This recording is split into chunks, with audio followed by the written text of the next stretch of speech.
Good evening, everybody, and welcome to the TVO Today Live, Toronto Region Board of Trade Mayoral debate for the City of Toronto.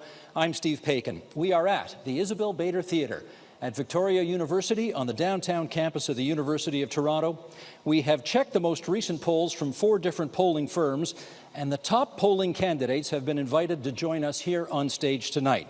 We drew lots for which candidate would be at which podium, and here they are. So let me introduce to you the former Trinity Spadina MP and former City Councillor Olivia Chow, former Davenport City Councillor Ana Bailão, the current Toronto St. Paul's City Councillor Josh Matlow, former MPP for Scarborough-Guildwood Mitzie Hunter, former Police Chief for the City of Toronto Mark Saunders, and the current Beaches East York City Councillor Bradford.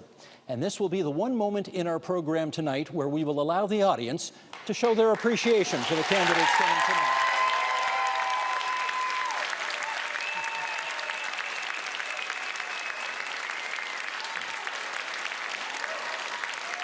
Okay, everybody, down to business here, because as you all know, these candidates are vying for one of the most important jobs in our community right now, General Manager of the Toronto Maple Leafs. So it's very, oh no, wait a sec, hang on, maybe I've got the wrong script here. No.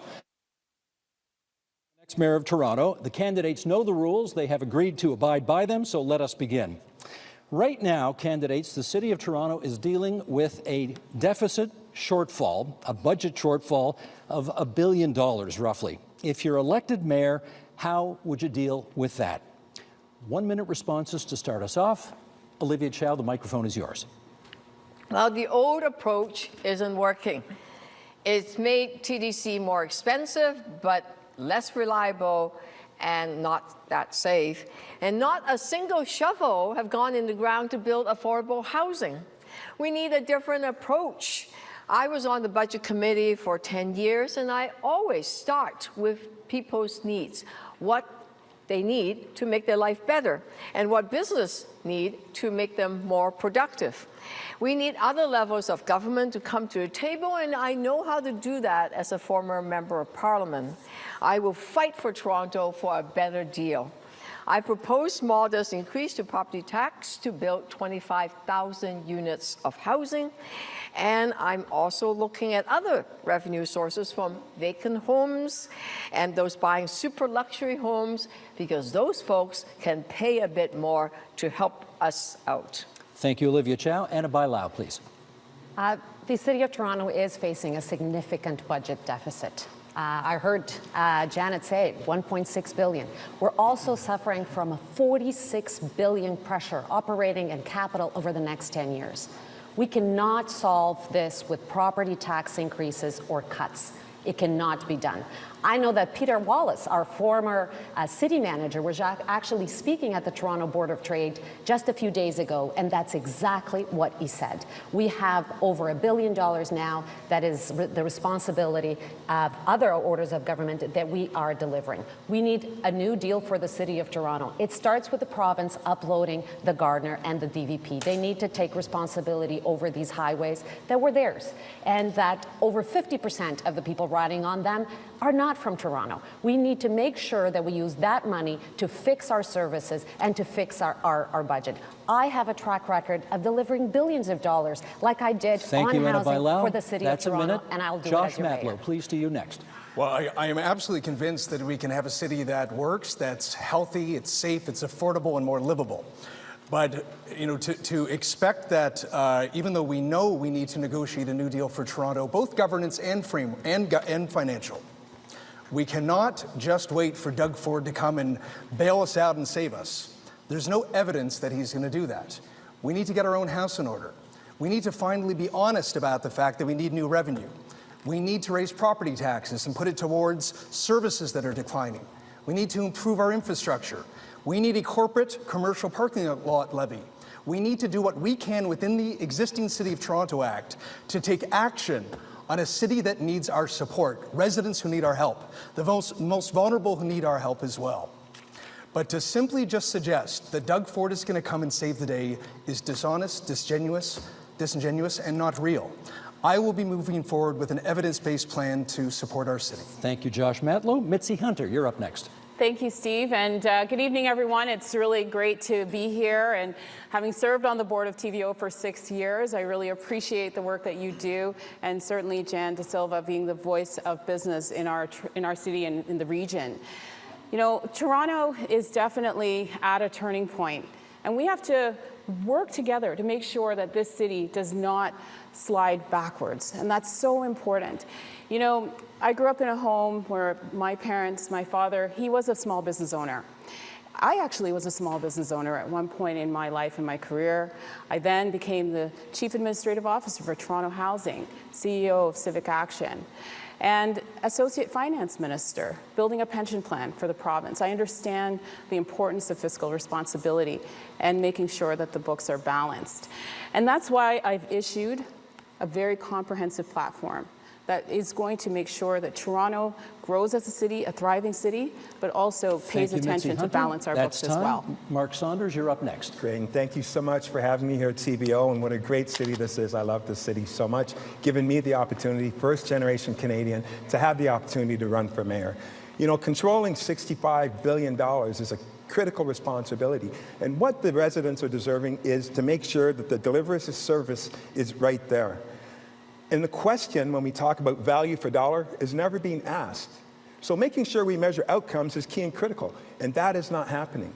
Being a leader comes from experience. Having a responsibility of a $1 billion budget for 5 years, 7,400 people underneath my leadership, I have the experience knowing what to do, especially when you have 0% increase on the budget. When we talk about budget, if we're going to ask Ms. Chow about fiscal responsibility, I'll tell you right now, grab your popcorn, because you'll never hear how much of an increase of taxes, but I'll help you out. In 1997, when she was councillor, she said, huge tax increases over the next few years. We have a problem with that when we have affordability as the number one issue. Thank you very much. To be continued, Bradford, your 1 minute, please.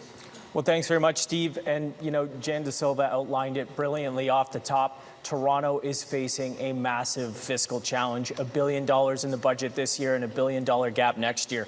We need real leadership, and we have to be honest about the challenges facing local government. And as your mayor, I will get our fiscal finances in order. Working with council and a mandate from the people of Toronto, I will set powers to make sure that we are actually delivering value for money. There's many examples where the city ends up holding the bag for the province and the federal government. We do a lot of heavy lifting. We need to get dollars for those services that we're delivering. But the city also needs to get its fiscal house in order as well. And to start, we can save Toronto's taxpayers at least $200 million a year by moving forward with open tendering. Open tendering for our biggest construction projects in the city, allowing more workers to bid on those projects, get those jobs done faster, and save $200 million for taxpayers. Okay, thank you very much. And now the rules provide for 9 minutes, as the clock indicates, of sort of open debate among you. Ana Bailão, you get the first opportunity. Open tendering. What do you think of that idea? I think we should not have the savings that doesn't exist. Staff report was very clear on saying what savings were allowed, but these savings on the back of workers, and let me tell you, from a daughter of a construction worker that almost died on a construction site, I know the impact of health and safety. I know the impact of what actually a union means for a family in a tough situation and what that could cost if we didn't have that support. At the end of the day, it's going to cost us a lot more. Okay, I know opposed. Firsthand from lived experience. Let's hear from Bradford. And I will always This stand with workers. This is a fallacy. These are vested interests It's being not a protected fallacy. by... I can tell you it's not a fallacy. I we gonna can shout tell you over the each other, reports or- from my dad's Ana accident. Bailão, please, one at a time. So we actually need to treat all workers equally. There are many men and women who work very hard in the construction, in trades, building projects all across this province. The city of Toronto is the only city in Ontario that runs a closed shop. And what we have seen since open tendering took place in every other municipality in Ontario, what we've seen is double digits, hundreds of millions of dollars of savings. And in the city of Hamilton, they saved 21% They save 21%. So if we were to do that here in Toronto, that's $200 million that could be saved. And I would just say, with the financial challenges in front of us, we need to make sure that we create more jobs for people, more opportunities for workers, build the infrastructure faster, and save hundreds of millions of dollars on an annual basis for taxpayers. Mark Saunders. Great. So here we are entering the form of Polititalk, because that's what we're getting. Listening to people that have great dreams and schemes and ideas while they're sitting in office did nothing. They should not be talking about what they will do. They should be talking about what they did do. And they put us in this situation. Mr. Bradford is flip-flopping. He already voted closed. Now, because it's mayoral race, it's now time to say open. You have to have leadership that has the ability of prioritizing what the needs and wants are, that are prioritized by what the citizens' needs are in order to be a successful city. And I can tell you right now, affordability is number one, building homes is number two, and not taxing like Ms. Chow is going to do. You'll never hear the percentage of increase. My percentage is not to go above the rate of inflation, but she will not answer that question. Let me give Bradford 20 seconds to respond to that, and then Mitzie Hunter, then Olivia Chow, then Josh. I would just say it's real rich getting lessons on leadership from a former police chief who quit on the job just months after having his contract renewed when the city was in crisis. This guy walked away. You can't be the leader of Toronto if you're a quitter. That is disqualifying. Okay, stand when by. it comes to open tendering. Stand by. I have to give the former chief a chance to respond to that. Yeah. What Mr. Bradford is not understanding is 60 years of an uphill journey as an immigrant, 38 years of service, saving lives and doing what was necessary. That is leadership. I went through a full contract, met my needs, signed another, but I said very publicly, family first. I have values, and when it comes to family, they will always be first, which is why I have my wife's kidney right here. But let me tell you something. It's nice to hear this discussion right now. When he was in a seat, he took the housing platform on. Now it stinks. Yet he put his hand up and ran into that seat. So which Mr. Bradford do we have today? I'm just not sure who you are, Brad. You don't believe yourself please, at times. 20 seconds to Bradford, and then we're going to come down here. This is funny. I've been the chair of planning and housing for the past 5 months, and we have done more in 5 months than has taken place in the past 5 years. Legalizing multiplex, bringing more opportunities for more people to live in more neighborhoods. This is ultimately going to be a conversation about affordability in the city. We need more housing options for people. We need it done faster. We will talk more about this in a second. And that's why practical solutions, we're going to talk more about that in a second. Mitzie Hunter, the floor is yours. Thank you. And the job that we are running for is as mayor of the city. What I want to do is lead the revival of Toronto as a city that works for everyone everywhere. So when we're talking about affordable housing, I have a plan to build 22,000 units of affordable, below average market rent units for families, 2- and 3-bedroom units. I have a plan to get the city moving with TTC, making sure that we actually reverse the death spiral of lowering service and raising fares. I want to reverse that. I want to prioritize the construction projects that we need to build out our transit system from Downsview all the way to Scarborough, to make sure that people can get around our city and that we can build up our city for all of the people who are coming here that want to continue to come here and to live in our city and to work in our city. I want to make sure that services are paid for. We get rid of those potholes, we unblock the congestion, and that we clear the snow when it's needed. And that finally we have a vibrant and beautiful city. And to do that, we have to make sure that we have a budget that is transparent. And that's what I've presented, making sure that there's reasonable property taxes, 6%, which is just 0.5% above what the city has already approved for this year.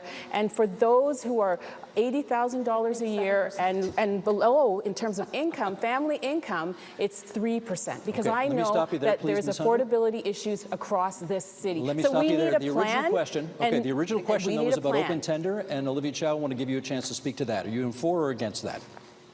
I'm against it, but I'm thinking of people that don't even have that kind of opportunity. I know of a person that just graduated from university, and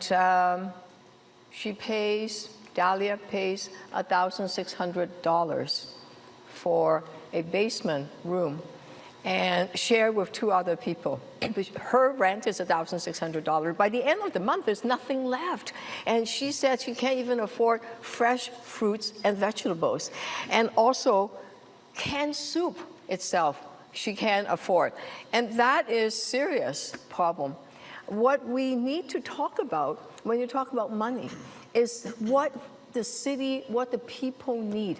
People need housing. People need better transit.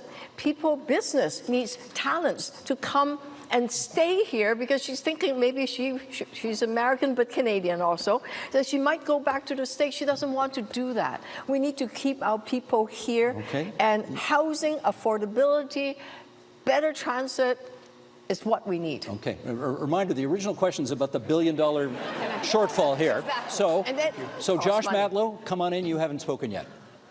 I certainly would not go with Brad Bradford's suggestion that we need to start throwing our own workers under the bus. That's not how leaders operate. You know, we live in an unaffordable city for far too many people, but we need to lift people up. We need our Public Build Toronto plan that I've announced starts actually moving on a project that would see affordable, deeply affordable housing with rent control built on our properties. Housing now is a failure. There's not a single shovel in the ground after 6 years. I have an actual plan to move forward with that. We need rental supplements to ensure that people who are on our streets and our parks have a pathway to housing. We need substantive, real ways to help people. So when I hear this sort of rhetoric around these easy wins, these, this sort of like, hey, everyone's gonna win if we do Smart Track or something, like, it's not real. And we've got to stop that, because that's why we're in trouble now. Okay, we got a minute left in this round. 30 here, 30 to you first, and then 30 to Brad Bradford. I just want to go back to the fiscal sustainability. That is the question to have a great city. And the answer is, who's going to be the best candidate to negotiate the best deal? Who has the experience at City Hall of working there? Who has the relationships at Council? Who has the track record of delivering with the provincial and federal government? That is the question that we need to answer. We need to answer, is it somebody that has been an official opposition, or Mr. Dr. No that says no to everything, or somebody that is going to be the Premier's puppet, or is going to be somebody that is going to stand up for the city and bring pragmatic The real question is, why wouldn't people support open tendering? Why wouldn't you support a more competitive process where we could bring more good jobs to the city with our fair wage process and ensure we're bringing more opportunities for more workers, like every other municipality. $200 million of savings every year. This is a conversation about affordability. That is the end of the first round, candidates. You'll have lots of time to get into these as we continue our discussion here, because question number two won't support that. Question number two is about shelter, unaffordable housing, homelessness, high rents. Lots to discuss tonight under the heading of shelter. Ana Bailão, you get the first response of the 1-minute responses here to talk about some ideas you've got as it relates to shelter. You're on. I believe in a housing-first approach and everybody having the dignity of a housing. But right now, we need to do 3 things to deal with our shelter situation. We need to prevent people from falling into homeless. That's why my plan will triple the amount of funds in the rent bank. That's why I will create an anti-displacement unit to help renters to fight rent evictions. At the same time, we need to help the shelters. That's why my plan has money to help shelters with some of the issues that they're dealing with, staffing as well. It has $5 million of rent supplements for victims of domestic violence, and I want to work with the federal government to create a new stream to deal with the refugees that occupy 1/3 of the people in our shelters as well. And ultimately, the real solution, we need to build supportive housing. And that is why I will be doubling the amount of modular supportive housing, which is a kind of construction that can be done a lot quicker. I've done it in my community. In the middle of a pandemic, 44 apartments that we've built in 6 months. Josh Matlow, minute to you, please. Housing and shelter needs to be holistic, and I have a plan that addresses the right for everyone in our city to have a roof over their head. Whether they are an older adult and want to age in place, they might be house rich but poor because their pension isn't keeping up with inflation, and they want to be able to separate the units in their house, be able to actually have their kids live in one and somebody else to be able to supplement their income, to have everyone be able to afford to live in a neighborhood. To young people who want a home in this city and they can't even afford to live in the neighborhood that they were raised in. To people who are in our parks and on our streets, and you heard from the last administration and others that it was fine to violently and inhumanely remove them to put them into safe indoor spaces when they were telling us, if we really listened to them, that they didn't feel safe in those shelters. We need increased capacity. We need better environments in our shelters that have integrity and respect. And ultimately, we need to ensure that there's a pathway to a home. Mitzie Hunter, you're up next. You know, I grew up near Kennedy and 401, and there's a hotel there. I visited recently, and inside it's become a temporary shelter. 450 people live there. The majority are elderly. And that's the reality, is that we are housing people temporarily in hotels at great cost. It's over $300 million to the city budget. What I want to do in my plan, which has been presented, it's fully costed, is to provide transitional housing so that people can move into supportive housing with mental health, wraparound supports. Our shelter system is overflowing. People are living in parks, on transit, and rough on the streets. And so I want to add 400 shelter beds so we can ease that transition into permanent housing. Mental health supports is also essential for Thank you. Mental health supports are also essential, so people get the wraparound care and support that they need. We have a rise in addictions and substance abuse, particularly since the pandemic, so we have to do this. This Bay Street needs to support this program as well. I gave you 5 extra seconds because the Post-its fell on the floor, but okay, now we're all even now. Mark Saunders, a minute to you. The root cause of this is supply. Front and center, supply. And city government has let us down. When we follow history, and we know that the average purpose-built rental, 90% of purpose-built rentals are over 40 years old. Everybody knew this, yet nobody addressed it. We have to build, and we have to build now. When we talk about a plan and look at the process, which no one here is going to adapt to because they let it happen, the process does not invite builders to come in. The process right now, on average, is 3 to 5 years. My plan involves making approvals go through within a year, having a navigator follow it to ensure, measuring City Hall and measuring builders to make sure that there is proper accountability, and making sure that at the end of the day, we have the opportunity to build. When we have people that are saying that they're going to create their own plan and outsmart, it's wrong. Government's responsibility is to create the environment, and it's up to the builders to have that environment to build. And if that doesn't work, we're in this homeless crisis. Thank you, Mark Saunders. Okay, Bradford, a minute to you. You know, just a few short years ago, the City of Toronto had 6,000 shelter beds. Today we have 9,000. They're always 99% full. Now, most municipalities in the GTHA haven't built any shelter beds, and everybody comes here to Toronto. And it is a fact that on a typical night, 30% of our shelters are occupied by refugees, and they need a place to live. But the federal government has the onus to step up and help with some support. A lot of the time I feel like the federal government has taken us out for dinner and then walked out on the bill, and that's not sustainable. The ultimate solution is to make sure that we give people the dignity of a roof over their head and build housing. And that's why in my community, I built 59 units, new homes for individuals with wraparound supports. There was a long process with the community, lots of tough conversations, but I met a woman who had previously been homeless. And she really changed the tide of that conversation because she indicated just how powerful that was to get her life back on track. Thank you, Brad. Okay. Can't keep building shelters, we need to build housing. Olivia Chow, you get the last of the minute-long addresses before we go to the open forum. Well, Dahlia, which I was talking to you about earlier, if she loses her job, she's in serious trouble. City of Toronto can provide a bit of financial and social support so she doesn't get evicted. If, hopefully not, she gets evicted, she becomes homeless, then there is a respite center for her. 24/7, there will be a place for her to take a shower, have a meal, find another job, be able to give her the service she needs, and maybe a shelter she needs. But some of you will know that shelters are all full. There's 200 folks plus tonight that can't get into a shelter. That's why immediately what we need to do is have these rent supplements to take people out from their shelters into buildings and apartments, pay a little bit more so that they can actually afford it, and have wraparound services for them. We are now going to have open forum here. Open forum now for 9 minutes. And Josh Matlow, you get the first chance. What's the biggest problem in getting more housing built in the city right now? The biggest problem is that the city announces plans like Housing Now that's based on false assumptions. You know, the assumption was that we could build on our own properties parking lots and underutilized buildings, but that the private development industry would put up the risk, put up the equity, and that didn't happen.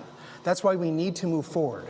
But unlike any other candidate, I'm actually moving forward with a real costed, but more than costed, actually deliverable plan. Because I'm making choices. As we said earlier, we have a big shortfall this year. We have a significant budget pressure over the next 10 years. So instead of when we take down a small section of the Gardiner, that's coming down, by the way, because it's unsafe. The decision is, what are we going to do afterward? I'm going to put it on the ground rather than elevate it like they did in the 1950s, so that I can save hundreds of millions of dollars and put it toward housing, which is the real priority for Torontonians. All right, let's get Bradford in and Olivia Chow. There's a lot to follow up on there, but we're talking about fictitious savings 5 years down the road after a lengthy environmental assessment process. That project will be more costly 5 years from now, and you'll also take an elevated expressway and slam it through the middle of a neighborhood. That is not the right thing to do. The congestion problem in this city is out of control. We need to get on with the infrastructure. We can't revisit decisions literally from 7 years ago. And that is kind of the point.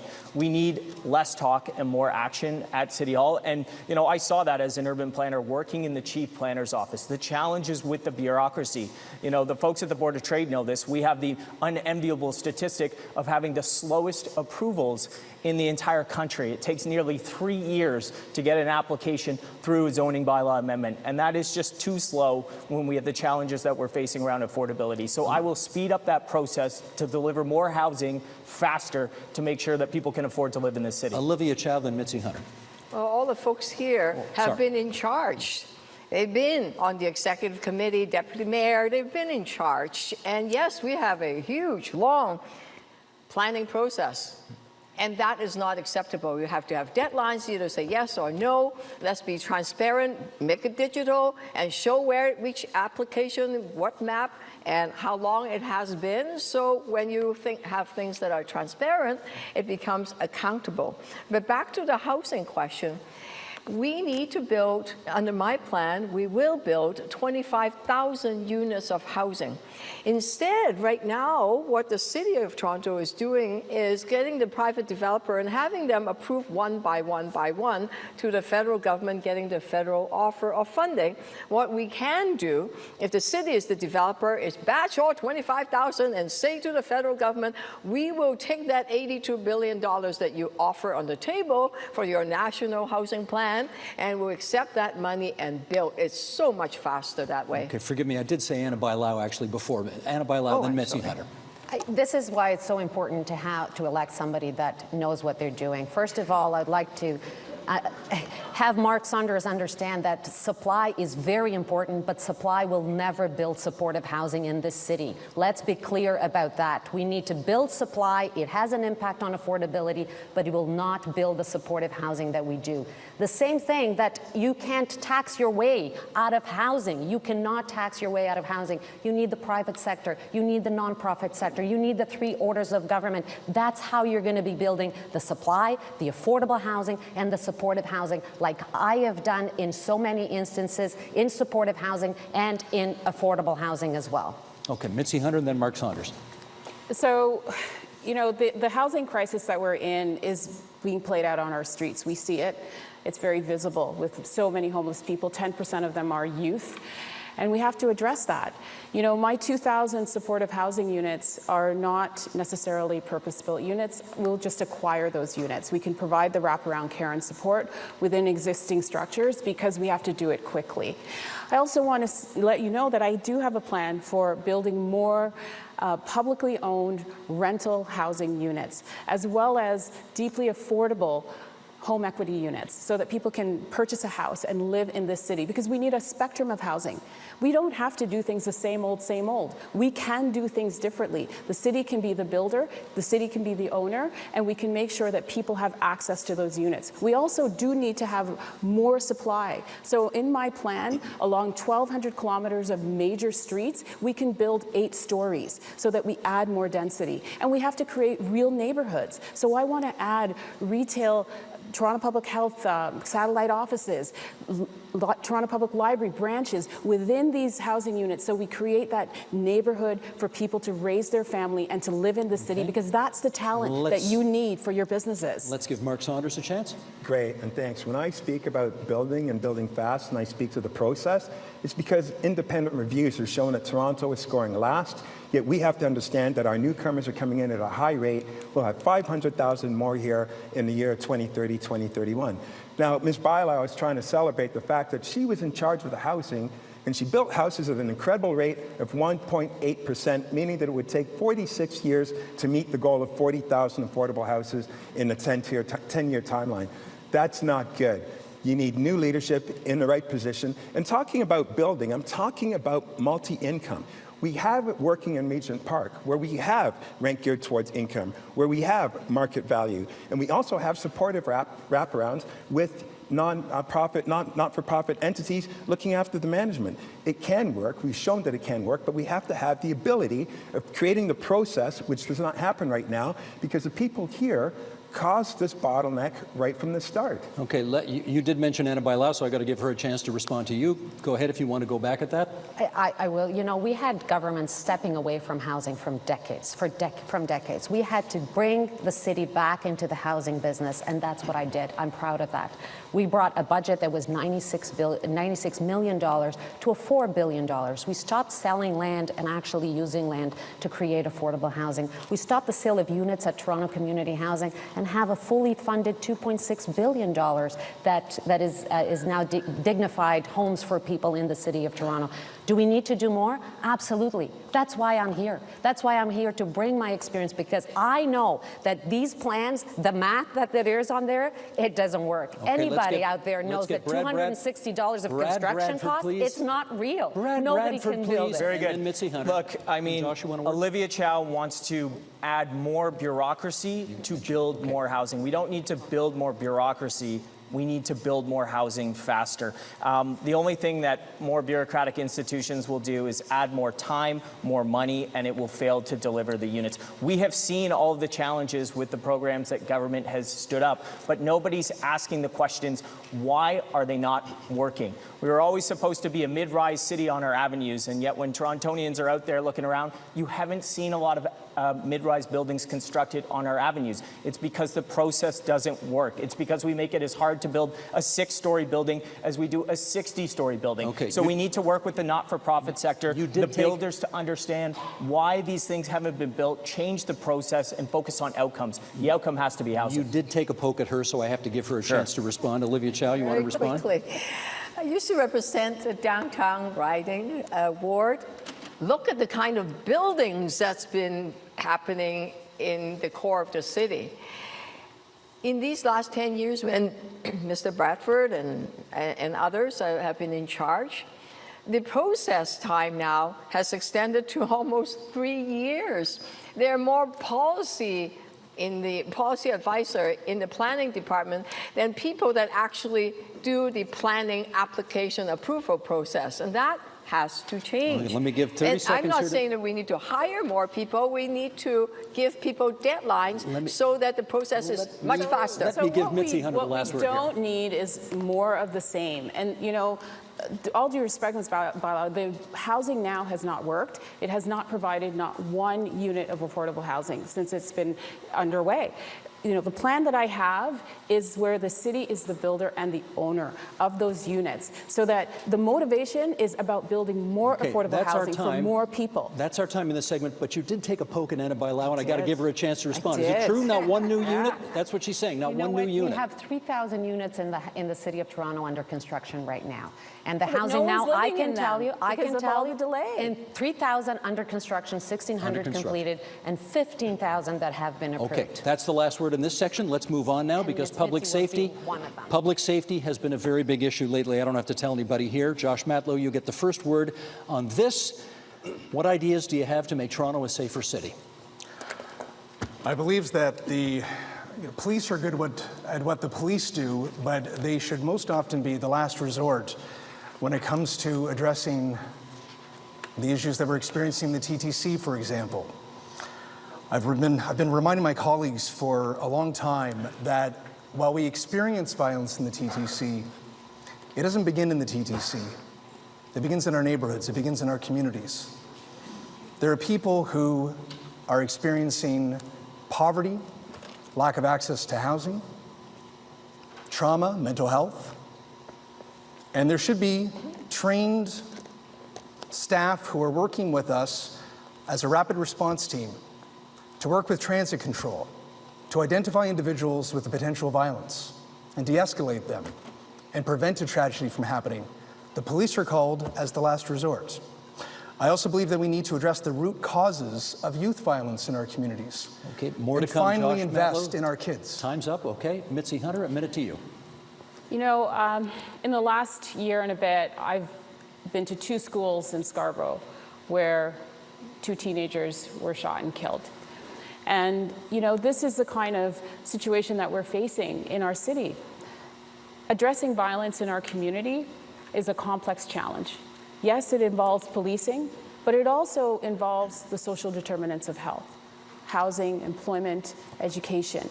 And the city does have a role in terms of investing in those root causes. And that's why I have a plan to make sure that we have safety on the TTC, for sure. That's the only way we're going to get ridership up. I also want to invest in our neighborhoods and in our communities, public libraries, with youth hubs, so that young people before and after school have a place to go, as well as hours on Sundays. I want to invest in the things that will grow our communities and make sure that Thank Toronto you, is a Mitzie safe Hunter. place That's for your all. minute. Mark Saunders, you're up. Thank you. You know, I love this city because I used to take great joy coming back from other cities and saying, Toronto is a safe city, Toronto is a clean city. I'm running because we have normalized crime and disorder. And when we look at the leaders here that are running for the debate, I kind of find it a little ironic because it was Ms. Bailão and Mr. Matlow that raised their hands to say, remove the guns from the Toronto police. Remove the guns. And Mr. Bradford put his hand up too. So I can't take them serious when they talk about community safety. My plan involving the TTC and making it safe is the best plan. And it will be able to execute quick because the Toronto Police will take over that using special constables, making sure that they're visible, having an assist button instead of a help button, which will help people that are in need. 99% of the people that are causing disruptions are people that need help. And I'll make sure that it is done properly and appropriately and the city will be safe again, transit will be safe, it'll make our city And that's robust time again. there. Bradford. Yeah, I would just say that I can't take Mark Saunders seriously when 86% of frontline police officers voted non-confidence in his track record as police chief, as a failed police chief. So I don't think that's the answer. And I think when we look at all of the metrics during his time as chief, the numbers were moving in the wrong direction. Look, the reality is people don't feel safe on the TTC right now. You see it on the platform every day. Their backs are jammed against the walls. And that's because there's not a 0% chance that they could end up on the tracks. I've come out with my Safe TTC Now action plan that will install platform edge doors at our busiest stations, something that's been talked about here at the city for a decade and hasn't moved forward. I will boost the security presence with special constables in our stations and on the network. We will make sure that folks have access to mental health and crisis response teams when and where they need it on the system. And of course, cellular service so that it doesn't matter who your carrier is, you have access and connectivity when you're riding the TTC. Thank you, Bradford. Okay, Olivia Chow, you're up. If you listen to the moms who have lost their loved ones or even family members, they will talk about their kids need hope. Their kids need after-school programs, employment programs, mentorship. That's what they say. The other thing that they will say is that in TTC, some of the folks or on the streets, they need mental health support, not the police. They need people that know how to deal with folks that have trouble in their minds. Okay? So psychiatrists, social workers, those kind of people, they can in fact call 911 No, don't call 911, call 211. And because those calls will then be diverted to Toronto Community Crisis Response, because I'm upping their budget so that they can respond to these calls 24/7 all across the city, which is not what is happening now. That would then free up the police Thank you to very do the much, safety Olivia work they are Chow. trained Ana to do. Bailão, the last of the minute responses, please. Steve, I've never voted to defund the police, but unlike Mr. Saunders, I believe we also don't need police officers with machine guns in our subways. I believe in a well-funded and a well-trained police force that is available to deal with crime, that is available to expand our neighborhood program and improve our 911 response time, but also that we invest in programs like our Toronto Community Response Unit to respond to someone when they're in a mental health crisis. You know, mental health is not a crime, so we need to have the appropriate responses for that so that actually the police can concentrate on their work. I will also have mobile mental health crisis, because what we've been seeing on our subways, it's actually a symptom of what is happening in the city as well. So we need to have both those solutions. It's not an either or. We need to invest in our police, make sure that it's funded, but we need to invest in the alternative sources when somebody's in distress. Thank you, Ana Bailão. or has a homeless situation. This open forum is going to be a bit complicated because, Mitzie Hunter, you get the first opportunity to respond, but a number of you have poked a number of others of you, and we got to do a little fact-checking before we go too far. So Mitzie Hunter, you get it started, and then we're going to do some fact-checking up here. So we can't afford to normalize crime and violence in our city. This is not the city that we want. We have to make investments, and we can't cut our way to those opportunities. We have to have investments in programs for young people, for our community broadly in terms of reductions of poverty, and absolutely making sure that there are alternatives to calling the police. In my TTC safety plan, I will pair social workers with the transit officers so that when people need help and support, it's right there. They don't have to go far. It's right adjacent to the intervention that the officers will provide. I've long championed ending gun violence by making it a public health issue. And I've seen some real positive efforts that the BRAVE program has delivered at Sunnybrook Hospital. And so let's bring these initiatives to scale, like the Mobile Crisis Response Unit that is intervening for wellness calls versus having the police there. Okay, it is not an either or. We need to make those investments, and cutting our way will not get us there. Some allegations have been made up here, and we really do need to fact check these. Josh Matlow, to you first. The former chief said you voted to remove the guns from the cops. Could you speak to that? So first of all, it is amazing to hear such progressive, wonderful rhetoric from some of my peers here who are announcing the very things that I've been advocating for years as a city councillor, and many of them voted against. You know, show us how well you can work with councillors. Anna, I didn't go along to get along just to get appointments. You know, like the reality is. You didn't get anything done. You didn't get anything done. That's right. Other people's got things and done. I imagine Nick Cavalis will help you get a lot done. But lots of people. I have a full team of people to get me things done. And I'm see, very fortunate to get lots of support. Anna, hold on just for a moment, if you would, with all due respect. But, you know, the way that Mark Saunders, I mean, he takes this Doug Ford approach, which is fear-mongering. And, you know, we didn't want police to walk around, as Anna, by the way, correctly said, with military-grade weapons. I think that's reasonable in Canada. But ultimately, this sort of Doug Ford approach does not work, this bullying approach to scare you, to think that the only way to keep people safe is to react, to arrest. There is a reason why we are experiencing crime and violence, and we're not going to arrest our way out of it or react our way out of it. Okay, we need to address the reason why it's happening in the first place. I'm coming to you, Mr. Saunders. Bradford, the allegation was made against you as well that you voted to remove the guns. Yes or no? No, as Josh Matlow and Anna have indicated, I mean, it was a conversation about the type of equipment, and the equipment budget soared under Chief Saunders. That is true.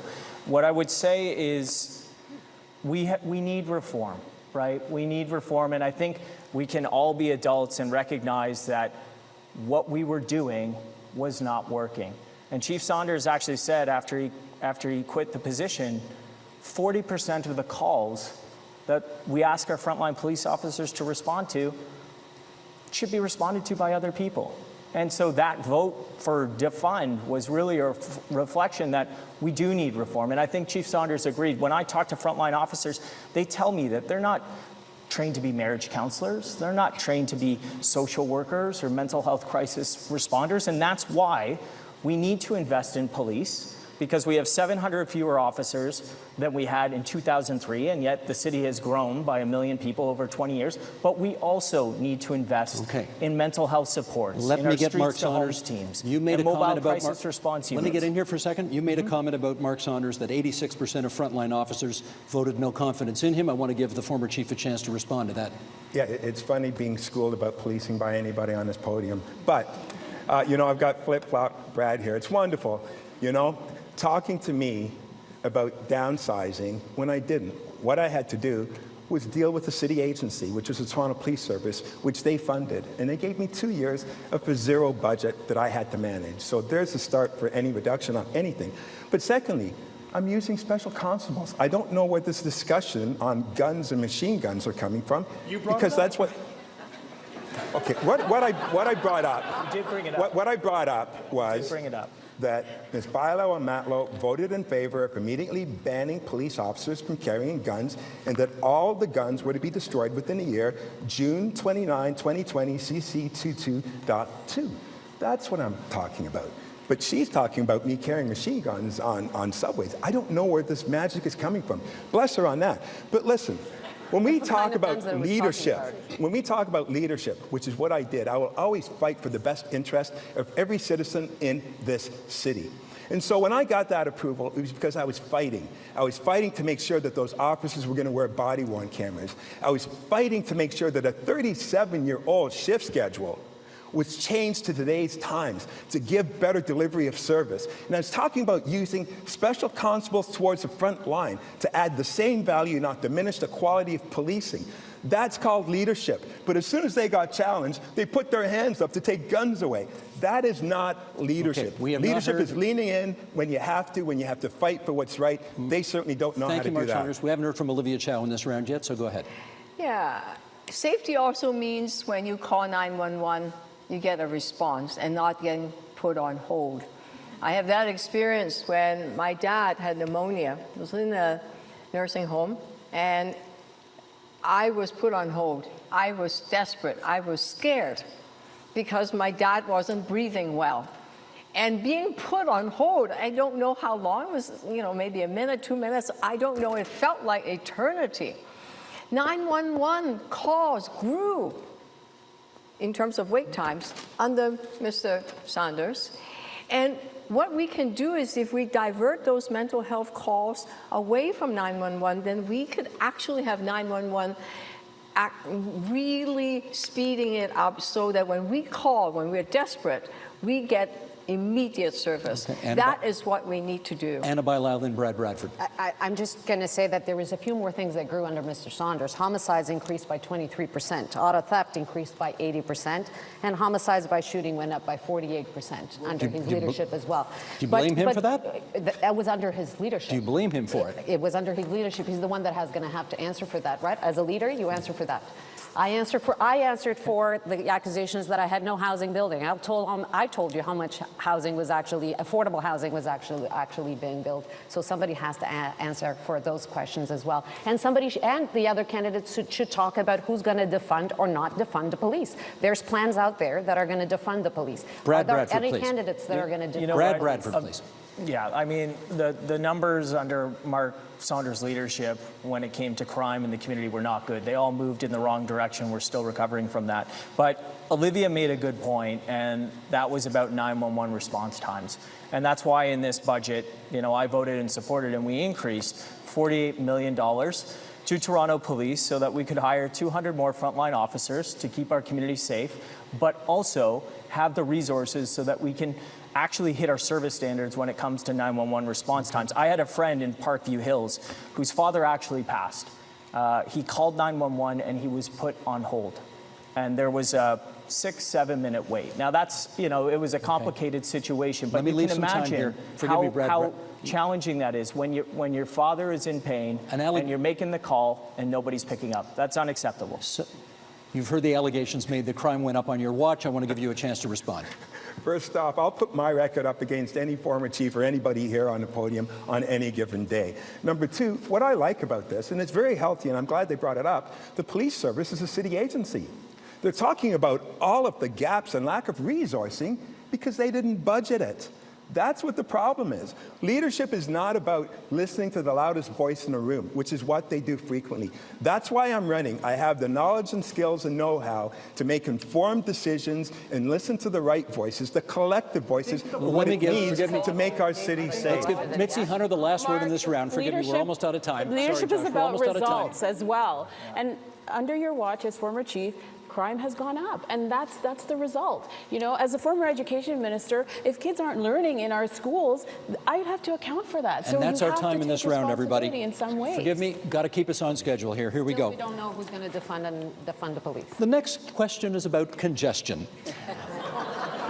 This city has never been harder to get around. I'd like to know what you all intend to do about the congestion in this city right now. And Mitzie Hunter, you get the first crack at this. Okay, so this is definitely a question that I embrace as someone from Scarborough. I know the challenge it is when we don't have good access to public transit. You know, when I was graduating high school to go to university, I got 2 acceptances, York University and UTSC. And my mom, she simply said, UTSC is 1 bus ride up the road, and that's how I chose my university. And so I want to make sure that, you know, the choices that young people have as they're growing up in our city, and frankly people want when they're choosing to where they work and where they live, that they have good access to public transit. And I have construction priorities that's embedded in my plan to build the North York Scarborough subway extension from Downsview to Scarborough, making sure we connect that line along the northern part of our city, making sure we connect the waterfront east LRT as well. We have 9,000 students that go to the George Brown Waterfront Campus. Mitzie Hunter, we'll have a chance to have more during the open forum. Mark Saunders, a minute on congestion from you. Thanks. And when we have bad congestion, we have bad business. We scored the worst in the country, I believe 7th in the world. And, you know, we have to get it right in order to make our city viable and want businesses to come into our city. So my plan is a simple one. We're going to increase the fines if people stop, especially during rush hour. We're going to deploy traffic wardens into those areas where those choke points are to make sure that we have traffic moving, and also make sure that the gridlock, when people are blocking those intersections at red lights, making sure that we have proper resources there. Delivery trucks and creating zones or parking spaces outside and off the main streets is important. And also making sure that we don't give permits to those businesses and those builders to take up a lane. You know, London, New York, you don't see these types of things, yet in Toronto, we do. We have to create the proper culture. And when we talk about the bike lanes, we have to make sure that it's done properly. You can't take the 2 busiest streets in the country, make them single lanes, and then question why congestion is an issue. Thank you, Mark Saunders. More to come. Bradford, please. You know, the Board of Trade will know this. We have one of the slowest return to office rates in North America. Another statistic that we don't want to have. And the only thing that you can point to in correlation is just how hard it is to get around this city. Whether you are taking transit or you're unfortunately stuck in a car in traffic, it's never been more challenging. And, you know, as mayor, I will appoint a congestion release commissioner, somebody whose entire job is to coordinate all the major infrastructure projects. Take the example of Lakeshore right now. When you're down on Lakeshore sitting in traffic, you have the city working on Lakeshore Boulevard, you have the province doing the Ontario line, and you have the federal government doing the flood protection of the Don River. And you ask yourself, who is in charge? Who's coordinating this? The answer is nobody. These are common sense solutions. Make sure that somebody owns that problem and is in charge of delivering the solutions. That is a practical solution to get people moving. I will have more to say in the open round. Thank you, Bradford. Olivia Chow on congestion. You can feel the level of frustration and feeling stressed out as you're stuck in traffic, whether you're in a car or on a bus. You can just like, and it costs our city $6 billion in lost productivity. So it's not just mental health, it's actual dollars. So let's tackle congestion by these 4 ways. Bring people back to transit, make it faster, reliable, and safer. Build more mixed-use neighborhoods so people can work and live close by, so you don't have to commute too far. You have better coordination of construction. Yes, it's very, very, very disturbing when you see pylons and nothing happening on that lane that's been all blocked off other than some parked construction cars there. And lastly, let's build cycling infrastructure, make the streets safer to ride and walk, which is part of the aim of Vision Zero. That's our time. Ana Bailão. Well, congestion is costing our families times with each other. It's costing our business productivity, and that's why we need to deal with it urgently. First thing, we need to make sure that people feel safe to come back to the TTC. That's why we need to bring staff back, eyes and ears, restore the services, have more cameras, have Wi-Fi, make sure that the TTC that we have today is safe and people return to use the TTC. Then we need to make sure that we deal with the congestion on our streets, the construction that we have. We extend the construction hours so that that can happen quicker and get the construction out of the way. And that we use technology as well. Why aren't our red cameras connected to ticketing so that when somebody is blocking the intersection, actually gets a ticket? I will do that. I will also make sure that our very successful rush hour ticket and towing gets expanded citywide, and it's done on a permanent basis as well. It's a mixture of things that we need to address. Thank you, Ana Bailão. Josh Matlow, last word on this. I don't accept that construction should have a God-given right to take over our lanes for 2 to 3 years at a time. I don't accept that if some selfish idiot thinks that their coffee is more important than everybody behind them, that they shouldn't get fined, because if they don't care about us, they might care about their own pocketbook. I don't accept that Metrolinx should be allowed to create such a mess on streets like Eglinton, and I'm really concerned about what they might do along the Ontario line if they're not held to account, and I'm going to do that as mayor. They need more oversight. They need more transparency. They've treated neighborhoods and small businesses like collateral damage, and that's not acceptable. I'm going to be building and expanding transit in Scarborough and across our city in a realistic, evidence-based way that's funded. I'm going to be reversing the cuts to the TTC, because ultimately, if we have a multimodal city where you can walk, bike, take transit when it's safe, reliable, and affordable, then we become less of the traffic that we're frustrated with in the midst of. Thank you, Josh Matlow. Okay, Mark Saunders, you get the first kick at this. And we heard an idea here from Bradford about a so-called congestion czar, a new position to oversee all this to try to make some progress. What do you think of the idea? Well, that is part of my platform as well, too. Too many times the sidewalk and the roads get ripped up and then put back in, and then another utility comes in, rips out, and goes back in. So making sure that there's enough accountability to be seamless and having all of those utilities doing it once and once only. But, I also want to speak about the fact that technology is something that is important when we talk about gridlock and building faster. Making sure that we have the opportunity of double shifting or continuously working around the clock to make sure that we clear up the traffic. We can't be number one in the country. It affects business. And the other thing, when it's politically led agendas, putting bike lanes in certain areas, compromising the development and creation of small businesses. If our small businesses fail, then our city fails, our economy fails. Big businesses won't come in when they watch small businesses fail. Olivia Chow. Well, Mr. Saunders' whole thing is about protection, it's about safety. What about the cyclist safety? We know death happens when you don't have good infrastructure. And Mr. Saunders, when he was the chief, took out the traffic cops. And guess what? The roads got a lot worse in terms of congestion, and the ticketing, the traffic, the number of cops in it fell to an all-time low of 20 in 2018 during the time when he was the chief, and has deadly consequences, and it caused even more congestion. Let me give him a chance to respond to that.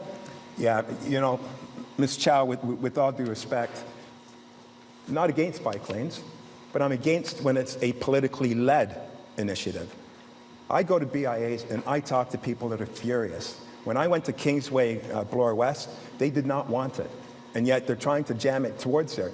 Doing it right and doing it safe is absolutely something to do. Eglinton West, it works well. Ellesmere, it works. So there's an opportunity of doing it, but the how. But Ms. Chow, getting back to you, you in the seat, it's all about taxes. We already know that, but you won't talk about that because we already know where you're going to go. If you can't afford living right now, I guarantee you, Okay. Olivia Chow. We've talked about that. Excuse We've talked me, about quickly on ripping that, up please. a bike lane costs a lot of money. It's wasting money. Money's already put to build a bike lane, and you want to rip it up. That's called wasting taxpayers' dollars. Josh Matlow got a little shortchanged in the last segment, so I'm going to give him a little extra time here to talk about how you would handle. I mean, I understand everybody's very concerned about commuters, about drivers, about cyclists, and so on. Yeah. Pedestrians. Toronto Region Board of Trade is one of our co-sponsors here. The movement of goods and services. We can't do it in this city right now. What are you going to do about it? Well, and thank you for the opportunity, Steve, because that was the point that I was making a moment ago. When we're driving our cars in the streets of Toronto, when we're trying to move goods and services around, or just trying to get to school or work or wherever we're trying to get to, and we're frustrated with that driver in front of us, and we're frustrated with the traffic that we're in the middle of, if we're to be honest with ourselves, we're part of that traffic. We're part of the reason that we're all frustrated. But if you create more opportunities and more options for people to get around our city, whether it be by foot, whether it be by bike, and if you invest, the way that they cut the TTC was so wrong because it actually disencouraged people from using that as an option. Steve, imagine if there was a restaurant that decided to give you awful service and then up the menu prices, you'd never go back. We need to do the opposite with the TTC. We need to make it the better way. And ultimately, if we really want to deal with congestion, we need to have people have options to not drive and use different ways to get around our city. Bradford, then Ana Bailão. The question was, and I think it's an important one and one that the Board of Trade has identified, how are goods going to move? How are we going to deal with all the trucking and logistics here in Toronto? People forget that the Rochester, Buffalo, Toronto, Montreal shipping corridor is one of the busiest shipping corridors in North America. We have active ports, manufacturing facilities all across the southern portion of Toronto, and those goods have to move. There are candidates on this stage, Olivia Chow, Josh Matlow, that want to tear down the Gardiner, part of that critical link to move those goods. No matter what, that's not the but you debate. don't want to rebuild it, That is and you don't factually want to rebuild incorrect. it, and you want to slam it at grade. I want everyone to understand Don't mislead what me. this would do Hang to on, one moving meeting goods here, and Dan. services through the city. This would add significant delay to a decision that was made in 2015. You would take an elevated expressway, build a ramp down at grade for 240 meters, and then you would ramp it back up to the other elevated expressway.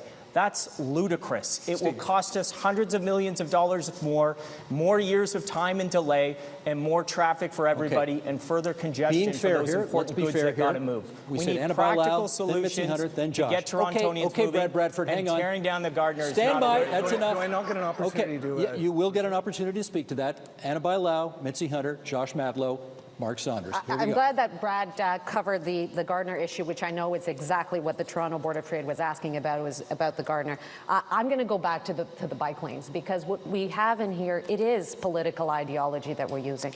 Of course we need a cycling network, but that's exactly what we need, a cycling network, the same way that we need to move our TTC and our cars. So we can't have bike lanes in every major road. We can't. I know that in my community, there was a push to have a bike lane on Dufferin because we needed a north-south route. Absolutely, we needed to connect the corridor. But that was also the busiest bus route that we have. And we had to say no. We had to put it on one of the side areas. Okay, let's and we make need sure- pragmatic and common sense solutions. And what we have is have it all, everywhere, have it nowhere, and rip it apart. Mitzie Hunter, please. That's what we have. Mitzie we need Hunter, common please. sense So and getting- pragmatic. Mitzie Hunter, please stand by, everybody. Mitzie Hunter, you have the floor. Council for 10 years. Hang on. So What getting are the you talking city about? moving is, there are many things that we have to do to address congestions. The services, filling the potholes, making sure that the snow is cleared, so that people can get around and move easily in our city. We have to invest in that. We can't, decline in our services and then expect that things are going to be different. And so I do have a comprehensive plan that is fully costed that will address things like that congestion, making sure we get rid of the bottlenecks, and also that we do invest in public transit so that people can get out of their cars and into public transit, that too will relieve the congestion. Josh Matlow, you wanted to respond to Brad Bradford. Yes, I find that these kind of debates are so unfair to Torontonians because they're not factual, they're not real when you hear stuff like that. There is no debate on whether or not the eastern section of the Gardiner, at least past Cherry, is going to come down because it's crumbling, it's not safe. Like, there is no actual debate over that. Everyone agrees it has to. The real question is, and the only question is, what do we do with it from there?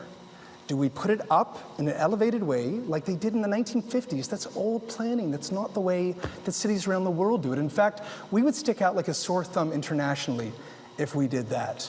The best way to move forward is to not only build it on the ground, but then save hundreds, literally hundreds of millions of dollars and put it toward, yes, opening libraries, opening schools after hours, investing in transit, investing in housing, investing in the things that matter to us, and then ultimately open up 5.4 acres of land for new housing. Mark Saunders has the floor. This is what 21st century is. Now to the Gardiner. Mark Saunders, please. Mark Saunders, Saunders, please. I just want to be very clear. My plan about bike lanes is simple. It can be done if you work with the communities where it's going to have an effect. My plan is to take out University because University Avenue, seconds matter. You don't need to add an extra layer of traffic when people are coming in and it's life or death situations, and then making sure we suspend further discussions until we have the right plan. But you know, speaking of Mr. Bradford, who has tremendous ideas of what to do. I've heard them, never heard him ever address any one of them at City Hall, but the one I loved the best was in April of 2020. During the middle of the pandemic, we still hadn't the vaccinations out, and he wanted to explore the further idea of heated bike lanes. How about spending your taxpayers' dollars on that? Okay, I got to give him a chance to respond. You get the last word in this segment, Brad Bradford. Yeah, I mean, Mark's record on city building is zero. It's actually worse than his record on being a failed police chief because he hasn't done anything. We need to make sure that we have safe infrastructure for everybody in the city. We need to unclog the congestion, the people who are tied up for hours in gridlock. We need to make the TTC safer and more reliable. We need to create walkable communities so people have options to get around their neighborhood in a safe way. We've got to build real infrastructure. That's going to be the last word of this segment. We have one segment left, and that is on the question of democracy. Want to talk democratic engagement? I'm thrilled that we have a full hall here at Victoria University, at U of T, of people. Yes, you can give yourselves a hand. I love the democratic engagement in this room, but there may not be that much of it outside this room, and that does trouble me. There's every possibility that only a quarter of the eligible citizens will vote in this election. And I wonder if we could have some ideas, and Mark Saunders, you get to go first in this round. Can we have some ideas about getting more people engaged in local democracy? A minute to you. Yes, absolutely. You know, one of the reasons why I'm running for mayor is because there is a clear disconnect between the community that government is serving and the discussions had at City Hall. Time after time, I listen to these discussions and they make no sense. When I was a police officer running the streets time after time, looking at the situations and dealing with them in real time, and then listening to the policies and decisions that were being made, there was an absolute disconnect. So the first rule of good government is having value, and I'm not seeing it. It's about leadership. It's about making sure that you prioritize what is absolutely necessary to create the environment for a healthy, prosperous city of Toronto. I don't see it. All the decisions that have been made are completely disconnected. So first and foremost, in order to generate interest, people have to be interested. I will be out in the communities and serving the communities. I have Project 224, where I'll do 200 flights of steps and walk a minimum of 24 miles, talking to people, doing a gut check to make sure we're doing what is necessary for your value. Bradford, to you. A minute on democracy, local democracy. You know what? When I worked in the chief planner's office, I would sit in there and we would do the work every day. But I was frustrated by what I saw in the council chamber. Endless debate, deferral, and delay. I ran for council in 2018. I was elected, and I saw more of the same. Politicians who can't make a decision, constantly punting the issues down the field because the joke is the best way to get reelected is to do nothing at all. That's frustrating. I've been there for 4 years, long enough to understand what's going on, but not so long that I have been the author of all the problems. Why are people not engaged? They're not engaged because they don't feel like anything ever changes. We spent an hour and a half at council debating whether or not to rename Smart Track stations Smart Track. We spent over an hour analyzing Councillor Matlow's tweets admonishing staff. We spent 3 hours relitigating the Gardner debate from 2015. People want action on affordability, community safety, and unlocking the gridlock. That's what I will deliver as mayor, Bradford. and that's why people will be showing up to vote. Olivia Chow, please, the floor is yours. I will open up City Hall to people because we are stronger together. I won't operate in the back rooms that now have Doug Ford's luxury mega spa wrecking our waterfront, or the destruction of the Science Center as proposed by some of the candidates here. I support ranked ballots and also open up the budget process so local people have more say. I will not use strong mayor's power. It's about the power of ideas and the programs. It's about a strong mayor that can bring people together. That's what power is all about. Doug Ford should not get a chance and will not get a chance to choose our mayor. We do. And Doug Ford, like the status quo, is not working out very well. Let's change that right now. Ana Bailão, a minute to you. Thank you. Well, I will not impose the will of my will on council because I've always worked with council. That's why I have 5 councillors supporting me to be the next mayor of Toronto, because I can get things done and bring council together. And we need to engage people as well. Engagement doesn't start at election time. It starts before the election time with things like participatory budget, where people actually have some saying in an amount of money. When I had the laneway housing consultations, we actually brought people to those consultations. You know why?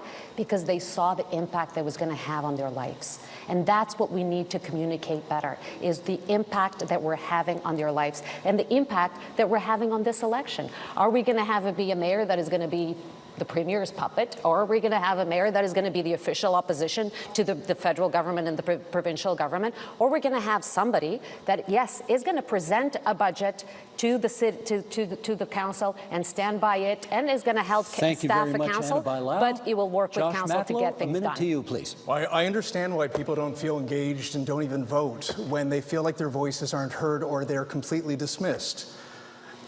When Doug Ford simply goes ahead and privatizes our waterfront in Ontario Place, when he doesn't even meet with the kids and parents who live in Flemington Park and Thorncliffe Park about the impact it has on their educational opportunities and jobs, when he wants to move the Science Centre, when he decides to sell off the Greenbelt to his friends at his stag and do parties that Mark Saunders attends. That's what lets people become more cynical about politics and about democracy itself. Now, I'm actually, unlike the other candidates, not as concerned about challenging Mark Saunders' history as police chief. I don't like it, but I don't think it's actually that relevant today. What I am concerned about is that if he is elected mayor, he would use those anti-democratic strong mayor powers that just dismiss the tenets of democracy and do anything that Doug Ford tells him to do. Thank you. Mitzie Hunter, a minute to you. So this weekend I met an 11-year-old girl, and she asked me, how old do you have to be part of a campaign? And I said, you can start now. And she came up with a slogan for me: a vote for Mitzie is a vote for change. And we rallied around that. The local democracy is about engagement. And that's something that I have done as the MPP for Scarborough-Guildwood. I've put forward a private members bill for ranked ballots and for local choice for local elections.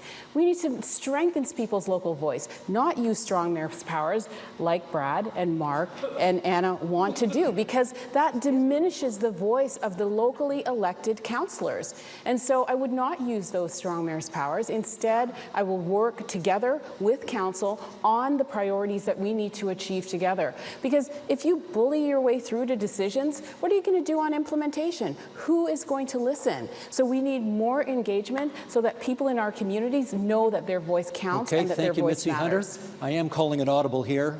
You took a poke at the former chief. I got to give him 20 seconds to... Did you go to the Stag and Do? I did not go to the Stag and You didn't go? No, absolutely. And so the fact that he's made this up 3 times shows you the quality of person you have here running for mayor. He's a comedian.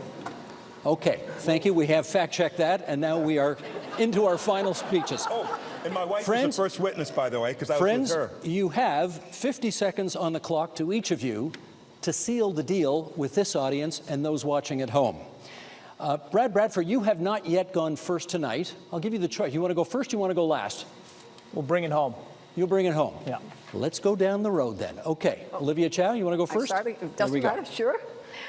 After a long pandemic, we need to get Toronto moving again. And the old approach is just not working. Too many people are feeling stuck. Stuck in traffic, stuck waiting for bus, stuck waiting for affordable housing, stuck even waiting for 911. Or business owner trying to get the customers to return or attract new talents to come to your business. You're stuck because life is not affordable. With me as your mayor, you won't be stuck anymore. Let's nurture all the opportunities that are growing here in Toronto. Let's get a better deal for Toronto, build a strong, caring, and safe city where everyone belongs. Thank you, Olivia Chow. Ana Bailão. Thank you. I love this city, and I know you do too. I want every 15-year-old in the city to have the same feeling of opportunity that I had when I first got here. The opportunity that gave my parents, a construction worker and a seamstress, to afford a home for us. That opportunity that led me to be a city councillor and a deputy mayor. I have the experience, I have the track record, and I have the plan to fix services, to build homes, to make life easier and more affordable for you. We need a better deal for the City of Toronto, and we need a mayor that knows what they're doing. I have the support of councillors and MPs, and I'm looking forward to working with them to get it done. I've done it before, getting billions on housing for the city. I'll do it again as mayor. And if you want to learn more about my plan, you can go to anabailão.ca. Thank and you on very June much, 26th, Ana Bailão. I want your support Josh to be the Matlow, next please. mayor. I want to apologize to Mark Saunders. It was actually the Premier's daughter's wedding with the developers that benefited from the Greenbelt. My name is Josh Matlow, and I hope that I can earn your vote on June 26th. You know, I really do believe that a better Toronto is possible. I know that we can focus on safety and affordability and livable in a real way to address the services that have declined for far too many years. But I'm the only candidate who's actually come forward with a plan that's realistic, that's pragmatic, that's costed, and that I can demonstrate to you how I'm going to pay for it. Olivia's, with all due respect, is $100 million rather in the hole. And there are other candidates Josh, who are forgive me, here that's time. who are That's time. here for interests that are not your own. Mitzie Hunter, please, to you. So I committed to the voters that I would put forward a fully costed plan before voting begins. And 2 weeks from today, on June the 8th, the early voting begins.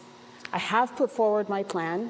It's available on my website, mitsieformayor.ca. It's fully costed, transparent, because I want the voters to know exactly what they are getting when they vote for me as their mayor. I will ensure that these 6 priorities are done. I have the experience as a former cabinet minister of some of the most complex portfolios. I've sat across toe-to-toe from Doug Ford, and I will be Toronto's advocate when it comes to fair and full funding, whether at the provincial Thank you, Mitzie or Hunter. the federal That's level. time, I'm afraid. Mark Saunders, to you, please. Great. Thank you. Thanks, Josh. Listen, 38 years of public service, serving the City of Toronto, the city that I love, that I've raised my family. I want to say thank you for giving me the opportunity of being here. I'm running for mayor because I do not like the status quo.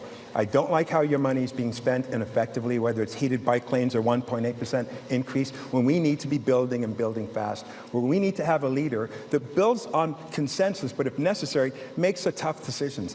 That's why I'm running. On June 26th, if you want a city that is vibrant, a city that understands our future, where newcomers are coming in and they're coming in fast, we need to get the city at the right reset button, and we need to do it right now. The next few years are going to be critical. The wrong leadership will put us, like all of the other cities right now, we deserve better. Make sure you have the vote. Experienced leadership, getting the job done, Thank you very not much, the loudest Mark voice in Saunders. the room. Bradford, to you. Thank you so much for coming out tonight, everyone. I really appreciate it. My name's Bradford, and I want to be your next mayor of the City of Toronto. Tonight, you saw a contrast that couldn't be more clear. Other candidates promised massive new spending programs with no honest explanation on how to pay for it. But you know what the answer is? They're going to skyrocket your taxes with money coming out of your pockets. Most Torontonians cannot afford Olivia Chow's 20% tax hike during an affordability crisis that is simply unfair for families, new Canadians, and seniors who are fighting to put food on the table. I will be a strong mayor of action to deliver more housing, more affordability, unlock the gridlock that has ground the city to a halt. On June 26th, vote for less talk, more action, and someone who will get the job done. Thank you, Vote Bradford. Ladies and gentlemen, I know you want to join me in thanking these candidates for coming here to Victoria College tonight. And stick around for a special edition of the agenda coming up in just a few moments. Thank you.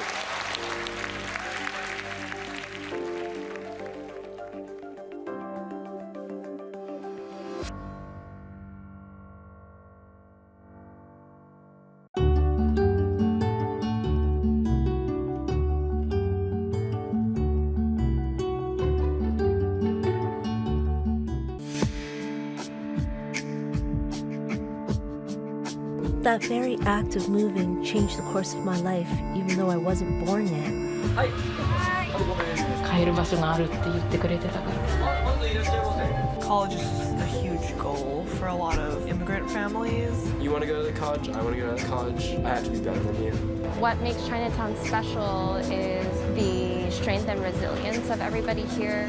We come here to protect our community. This is really a battle for the soul of Chinatown.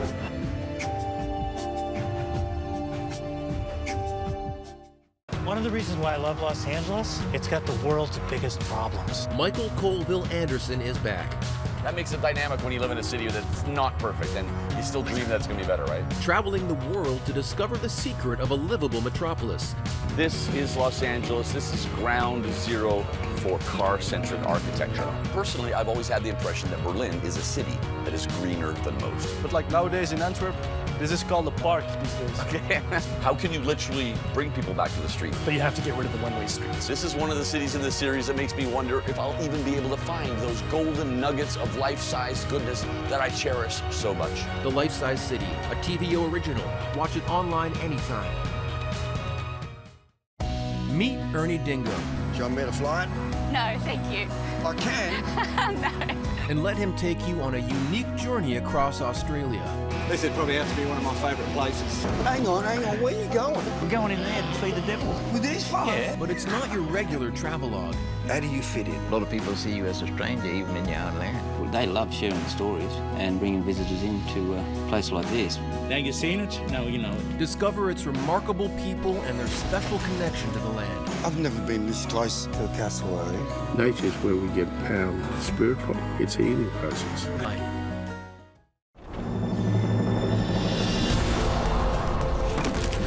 Every year, spectacular seasons transform our planet. They're the driving force of all life on Earth. Join narrator Andrew Scott on a spectacular year-long journey. As the seasons create the greatest shows on Earth. Earth's Great Seasons begins June 3rd. Explore more sides of a story. Consider it from a distinctly local point of view with journalists who live in the region. Ontario Hubs. Discover more on TVO.org and on the agenda with Steve Paikin.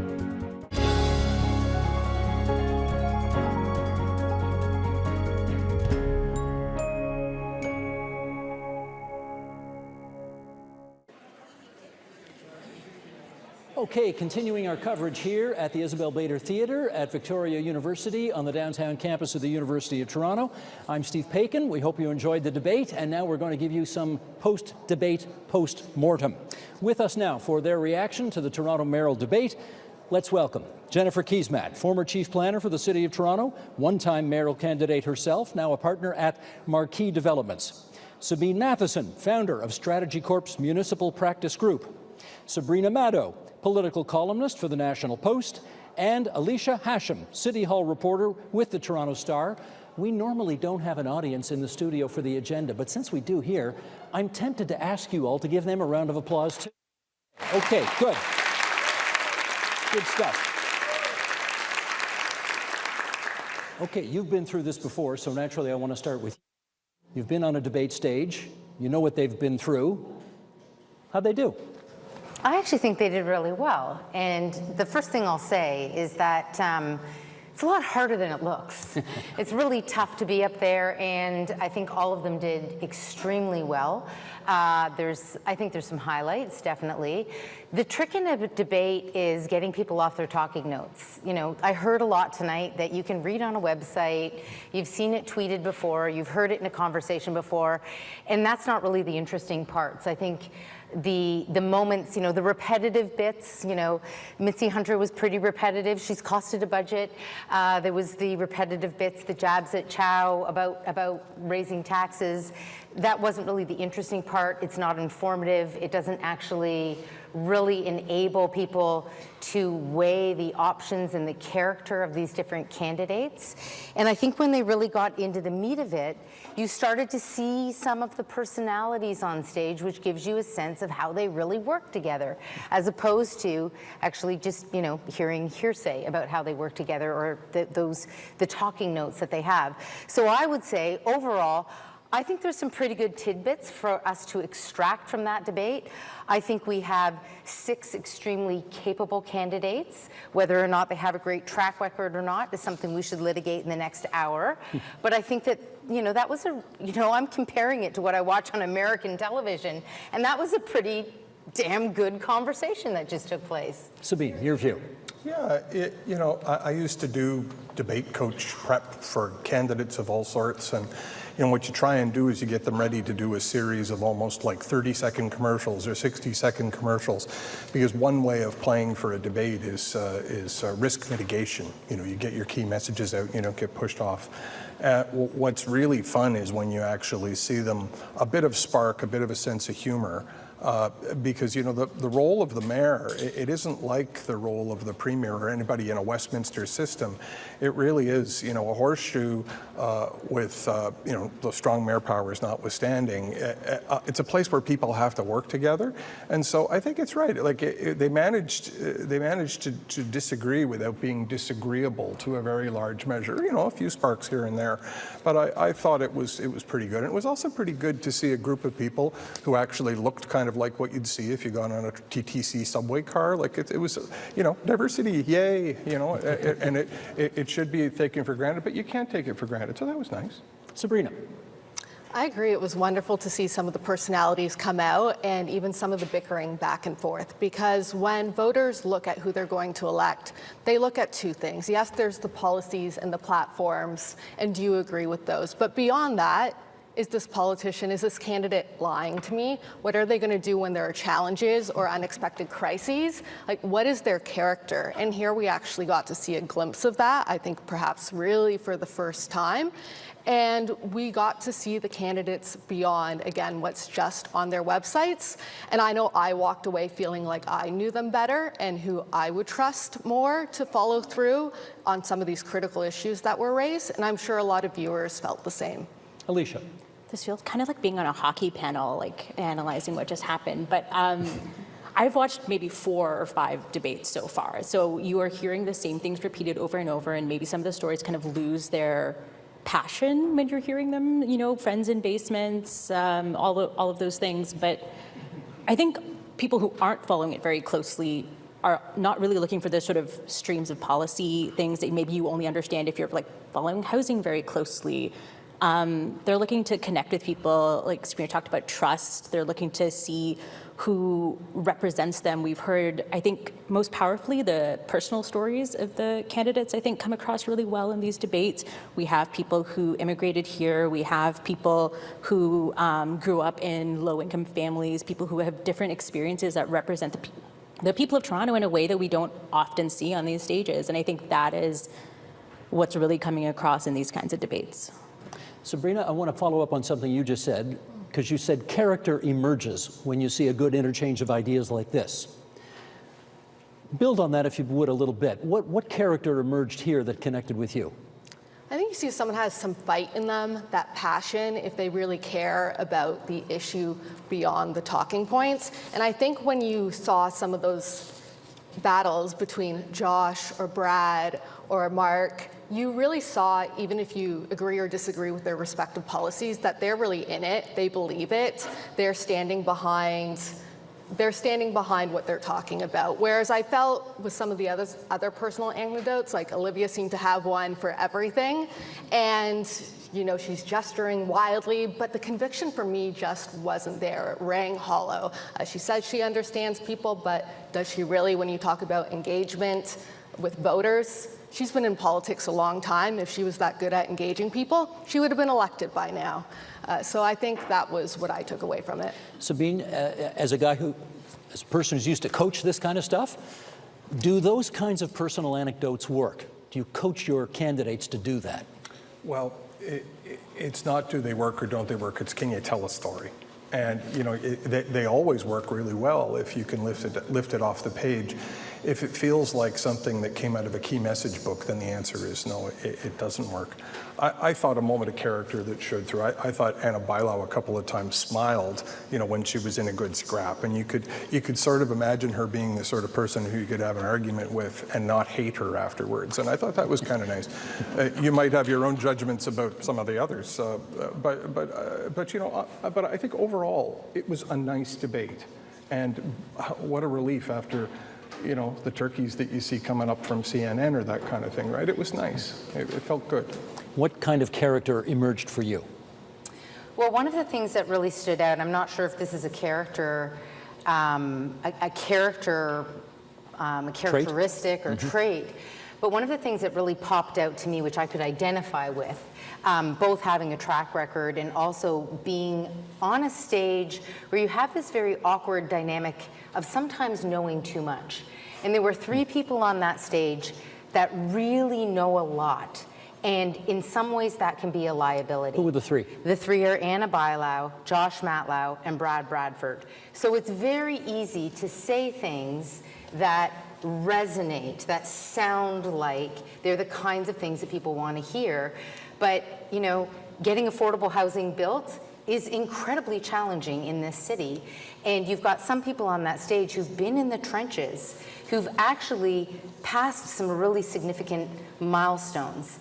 And that came through. It's difficult for people like that to throw out a trite response because they actually know how difficult it is to really get work done. And, you know, one of the character things that I actually didn't appreciate, I actually thought there were some very dismissive things that were said by Mark Saunders, kind of like flippant comments about people, well, you don't get anything done.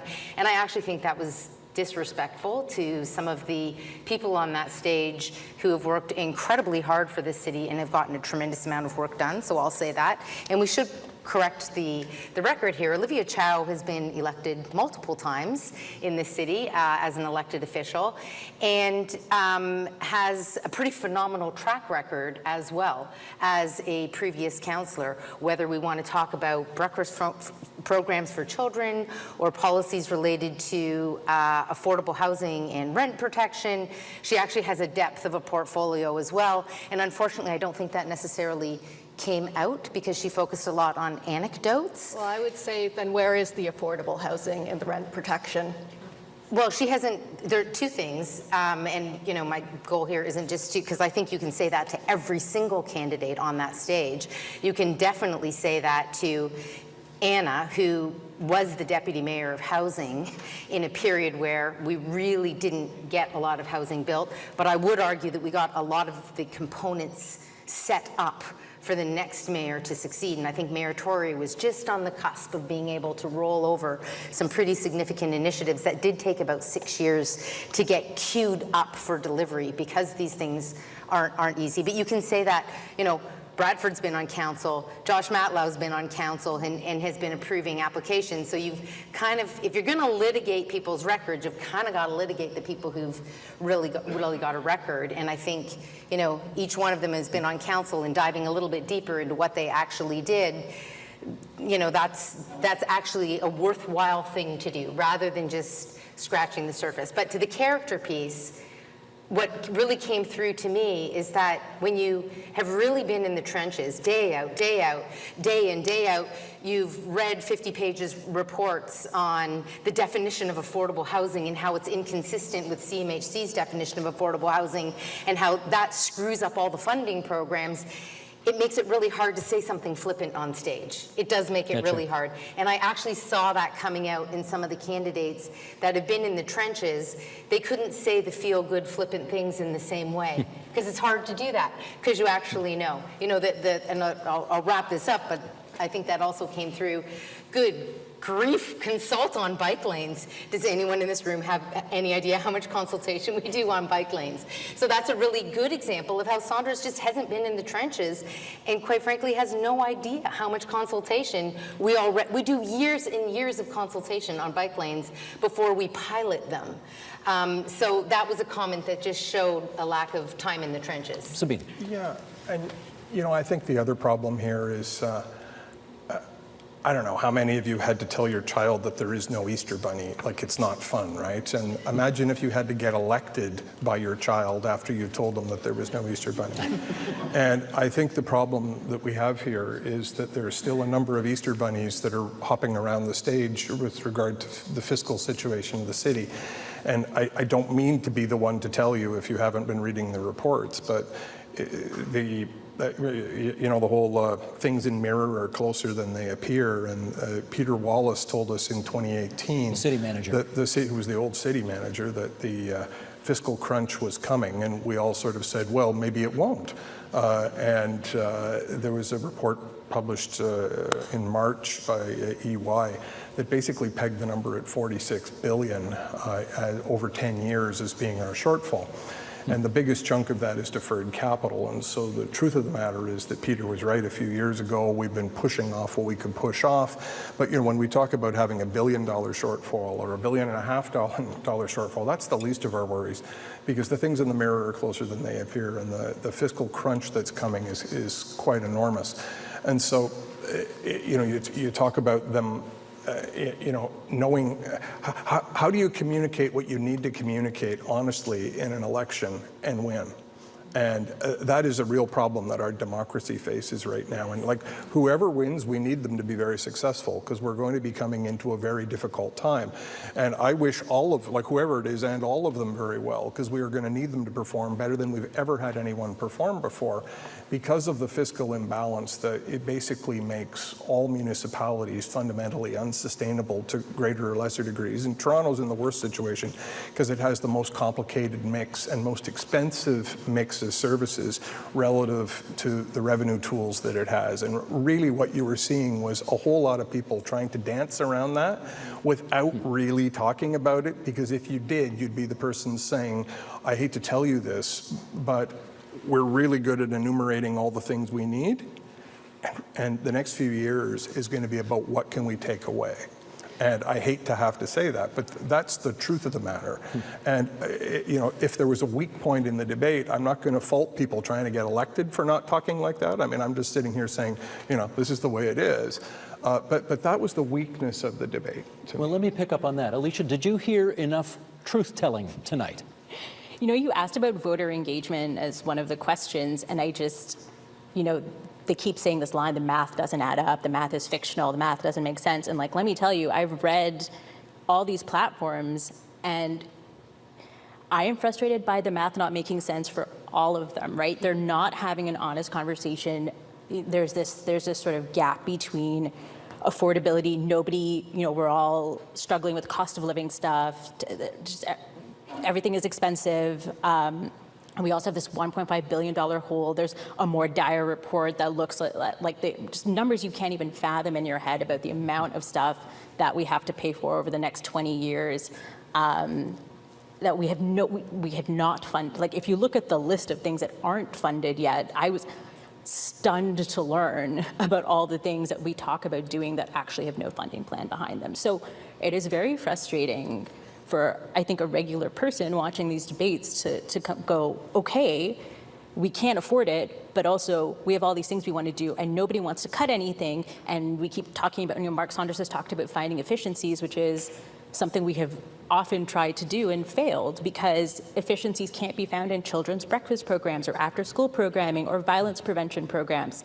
So no one is willing to have the tough conversations. People talk about defunding the police as some sort of shorthand, the 20% taxes. Like, it is very frustrating to see those kinds of things being talked about without an honest kind of accounting about where we are. But I just wanted to raise one more thing about engaging with people, and that's with Olivia Chow. When she tells those anecdotes, I think people connect with them in different ways, right? So I connect maybe with some of the things that she says and the way that she says them because those things are familiar to me. And I think that's what's really nice about having somebody on a debate stage that represents a community and a type of person that we don't often see in these spaces. And I think her accent, her way of speaking, her way of engaging with people does resonate with a lot of people that we don't, necessarily hear from. A lot of the people on the stage, they're all politicians, are practiced.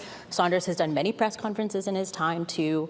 So it's very easy for them to talk like politicians, but I think there is something about different people resonate with different stories differently.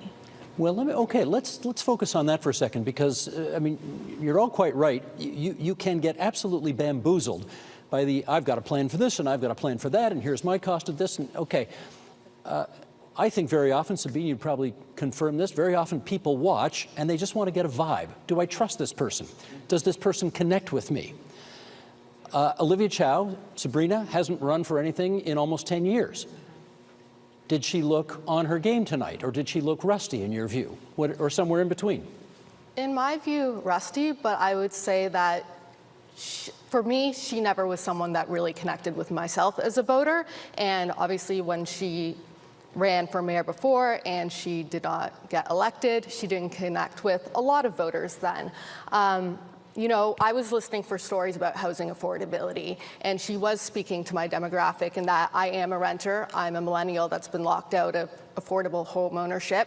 And when she's speaking about the reality of the person she knows who is paying $1,600 to live in a basement with 2 other roommates, and that's why, because if this person loses a job, she's going to invest more in the shelter system.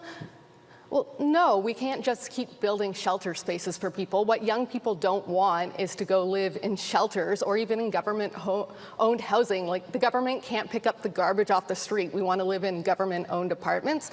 That's not it. So with her, I find there's a confusion between affordable housing, which, yes, is important, but also housing affordability, which is what we're seeing the frustration around with millennials and young professionals who are downwardly mobile and leaving the city in flocks. Jennifer, let me get your take on that. Do the people who are, we've got a couple of people who are on council. We've got somebody in the former police chief who used to do a ton of press conferences, very accustomed to dealing with media. Ana Bailão, former deputy mayor, again, lots of experience doing this thing. Who helped themselves with their performance this evening? Well, it's interesting. I thought Sabina's answer was really interesting when she said, well, she doesn't resonate with me, but, because I think what that points to, and it is the reason why it's great that there was so much diversity on the stage, is that we're a really diverse city with a diverse set of experiences and interests. And the interesting thing about this election is that whoever appeals to the most of those interests is going to win. And it might be that Olivia Chow, with her lived experience and her stories, and also her very clear political position, she's a very clear political position, might appeal to the most number of people in this city. You don't need more than half the votes. You just need the biggest chunk. Yeah, you just need the biggest chunk. So what that means is a lot of people on this stage can do well, and I think a lot of people on this stage did do very well. And I've got this thing in my brain, I can't help it, but I really want my mayor to be mayoral, because I know how difficult the issues are. What does that mean? Well, it means that I want to know that they have the capacity to think clearly, that they're principled, that I know what I'm going to get from them. Did you see that tonight? I'm not into this flip-flopping, you know, 1 week I'm this, 1 week I'm that, depending on, I want people of principle. Did you see that? And, well, I think I saw some of that. I think Olivia's really clear about where she stands on the political spectrum. I think that, I think Ana Bailão was very clear. I think she spoke very well to her record, which I think it's easy to underestimate. She talked about some of what she's achieved, which might not be enough, but is a hell of a lot more than anyone else in the past 10 years has achieved. So, and there's momentum behind that. Look, I think Josh Matlow was very credible, and from a vibe perspective, to that point of, you know, the conversation, I think people feel like they know where Josh Matlow is coming from, and they have a sense that they know what to expect from him as a mayor. He has been very consistent in his policy positions over the course of the past 10 years. Quite frankly, other than Olivia, who I think is very consistent, he's been more consistent than anyone else on this stage for sure. And I do think that there's a frustration in this city with not getting what you were promised. And I think, you know, it was great that Smart Track was mentioned tonight, because Smart Track was the product of a campaign. And one of the reasons why we have this major congestion problem is because we spent a tremendous amount of money. We spent 100% of our resources in our transportation planning department trying to make a back-of-the-napkin campaign promise work. And there was no amount of massaging that could turn it into something real. And it might be, this is my theory that I'm going with right now, it might be that the Toronto electorate is actually done with that kind of campaigning and as looking for someone who they can say, I know who you are, I know what your values are, I know what your center is and how you're going to lead, and I don't care if you're not promising me a million little goodies, but you're someone I believe I can trust to lead this city, whatever may come, and we don't know what's going to come. Let me pick up on that with you. A presentation question. 3 guys on the stage, 2 of them in a suit and tie. Josh Matlow, very definitively, no jacket, trying to look very casual. Your thoughts on that? Well, you know, I'm not really qualified to comment on male clothing. But I recall that, look, there's a great trick in debate training, which is you turn the sound down and you look at, because the nonverbal communication, I think it was Columbia Journalism School or something did a study, said like 70% of positive impression comes from the nonverbals. And so certainly Josh Matlow, well, some would say he sounds best when you turn the sound down, but he sure looks good, right? Like he's got a great, he's like, I looked at him and I was admiring his body language. That was just a cheap joke about what he sounds best when. I don't mean to take any sides on anybody tonight. You know, the problem with suits is they can look kind of formal. And it's not exactly the way you talk to a city that has such diverse needs. And just picking up on something Jennifer was saying a minute ago, I think the real challenge we have as a city is, you know, it's the increasing polarization of the experience of living here. And, you know, they gave a really good running list of the sorts of things that we should be investing in, right? I almost think that there was almost nothing that anybody said that they would like to invest in that I wouldn't like to invest into.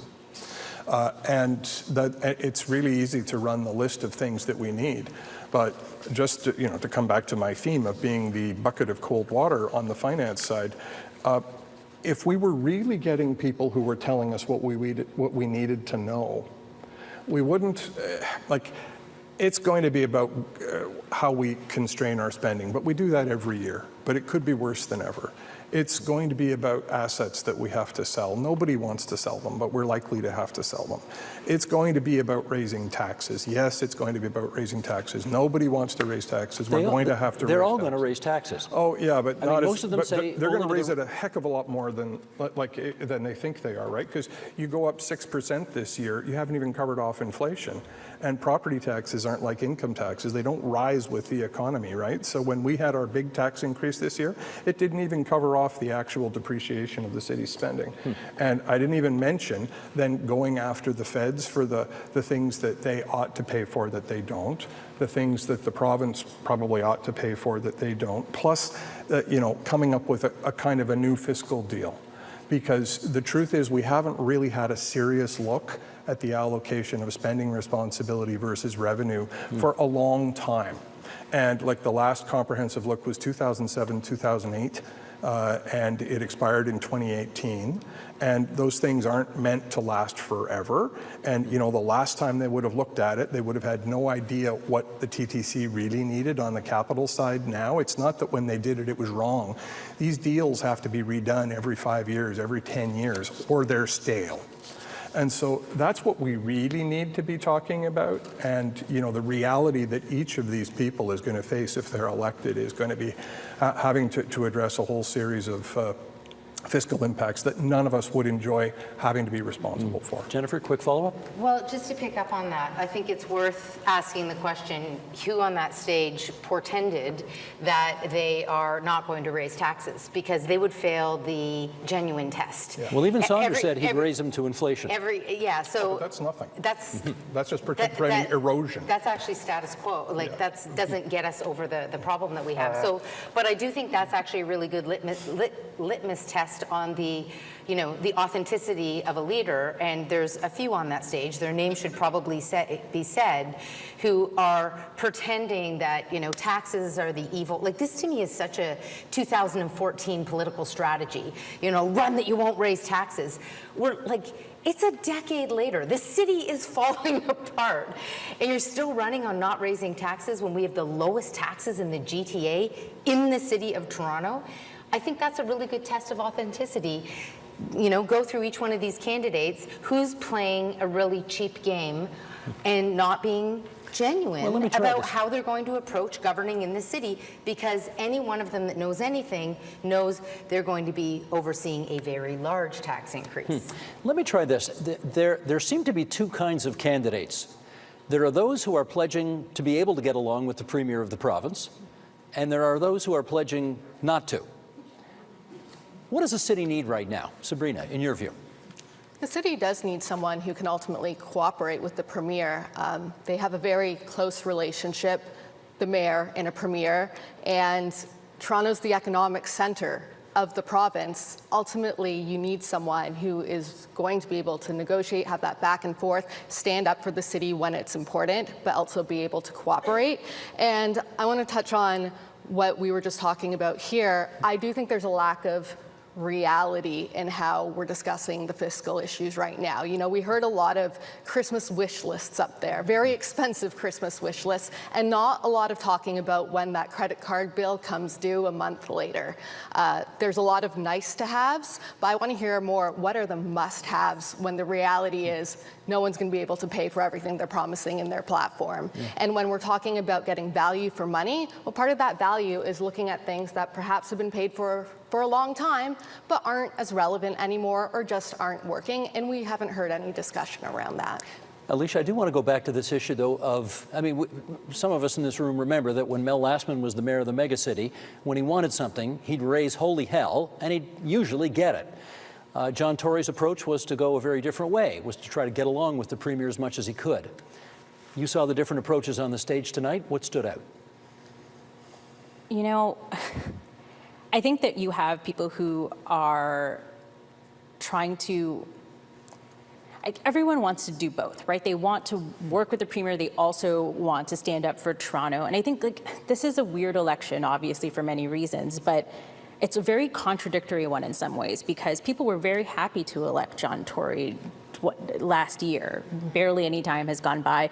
Polls show that they would elect him again now. He's still the leading candidate for mayor. But at the same time, everyone on the stage is talking about change, and somehow they're all trying to be outsiders. They're all trying to say, we're going to be different. I think it's there's a lot of contradictions about what they think people want, I think, but also what Torontonians actually want. Do they want someone who is going to stand up and fight for the Science Centre, or do you want an oppositional relationship with a premier who could come in and at any time, cut wards in half in the middle of an election, or, how do you negotiate with somebody who holds all the power? One interesting thing about this election and the number of candidates is the answer to that question is with a mandate we can do that. With a mandate we will have strength. We won't need the strong mayor powers. We'll have the voice of Torontonians behind us. But I really wonder what will happen if we have a vote that's split such that 20% of Torontonians choose a mayor. Are we going to be able to come to the province with a mandate to say, actually, we want to do whatever it is that we want to do, and there's a lot of money that we need from the province? Well, let me pick up on that. Strong mayor powers. We heard some candidates pledge not to use those powers. We know that there are others who would use those powers. Sabine, do we believe either side? Well, I think there's one power that you have to use because the Municipal Act's mandatory about proposing the budget. There's the stuff then that you don't have to use.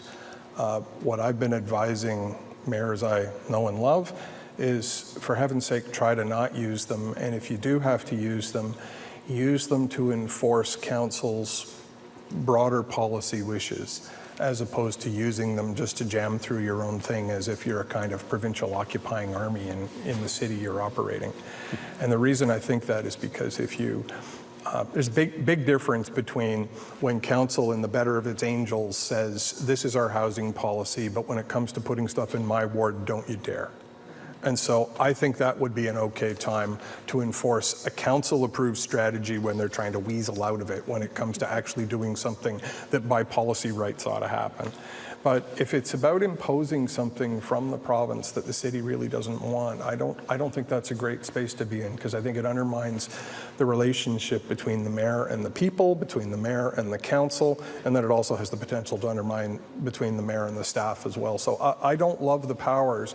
The only asterisk I would put on that is, our fundamental council system was designed for a different time, a very different city, a much, our municipal, we have our own City of Toronto Act, but really it's more like the Municipal Act than not. And it's meant to cover everything from municipalities of 800 people to, a couple of million. And you could argue that we've outgrown our ability to run a council-style structure because we have way bigger choices and way more wide-open choices than we've ever had before. And so I find I'm deeply divided on the strong mayor stuff because I know what they're trying to fix. I just don't love it in practice. And I certainly don't like the one-third majority being like that. That was where one-third really, minority, yeah, where they overruling the two-thirds majority. Where that was really jumping the shark, as it were. Yeah. Tina is telling me we've just got a few minutes left here, and I really do need to find out from all of you whether this debate tonight and the one last night on City, and there was one for the food bank before that, have they changed the dynamic? All the polls say it's Chow's to lose. Has it changed the dynamic, any of these debates? I think there's a long, it's not a long time, it's about a month, but there's still a lot of race still to be had. We're still having announcements come out. The platforms are not fully out yet. I think there's still a lot of discussion to be had. There's not that much difference in some ways between some of the policies that we heard tonight. So what you're really looking at is who do I trust to get the job done? And I think there's still quite a bit of time for people to make that decision. Sabrina, did this change the dynamic at all? I think it helped viewers get to know the candidates better, but in terms of fundamentally changing the dynamic, no, there's, like you said, so much race left, and we have Olivia with by far the highest name recognition, which is likely why she's leading in the polls, and that's not going to change immediately after tonight. So what the other candidates really need to do is find a way to compete with that name recognition and get their faces and their brands out there in front of voters in what's a really short period of time. Sabine. I would have said this looked more like 6 legitimate, relatively equal candidacies than one way out in front runner and a bunch of people who were, hopelessly behind. That might be the name rec reality, but I'm not sure it's the quality of the candidate reality, and so that might change things. It's going to come down to how well the campaigns go. Jennifer.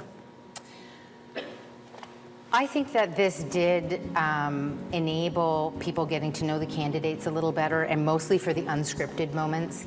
I found the scripted moments by every single one of them totally cringeworthy. And maybe because I've been hearing it so much, it's like, just be you. Like, let's just have a conversation here about what you're going to do. We've got tricky stuff to solve as a city. Just show up and tell us who you're going to be. But I think the answer to the question really goes back to, well, what is it people are looking for? Everyone's saying this is a change election. People want change. I think that there's a pretty deeply held shared consensus about what we're trying to fix amongst all 6 of the candidates. You don't have someone proposing something kind of like some wild, crazy ideas or a big, different vision for the vision that we see today. So I think there's a lot of consistency, which makes it difficult to break out from the pack. But if people are looking at character, if this is a campaign that's about, you know what, I've had it with pretty pictures, I've had it with fancy words, I want to know who you are, I want to know you're going to work super hard, Who's that? Show up every day. Who's the candidate? Who is the candidate who will do that? I think if, who is it? Well, I think there's a few of them. I think there's a few of them. There's a few, okay. And I think Olivia Chow, she's a super hard worker. She's incredibly passionate about the city. She's run out of fingers. You know what that means? I think there's a reason why she's leaving. I think it's bigger than name recognition. Well, it would have dropped. I think it would have dropped in the past several weeks if it was just name recognition. You know what? We got to go. We got to go.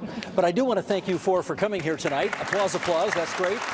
Jennifer Keesmaat, Sabine Matheson, Sabrina Nadeau, and Alicia Hashem.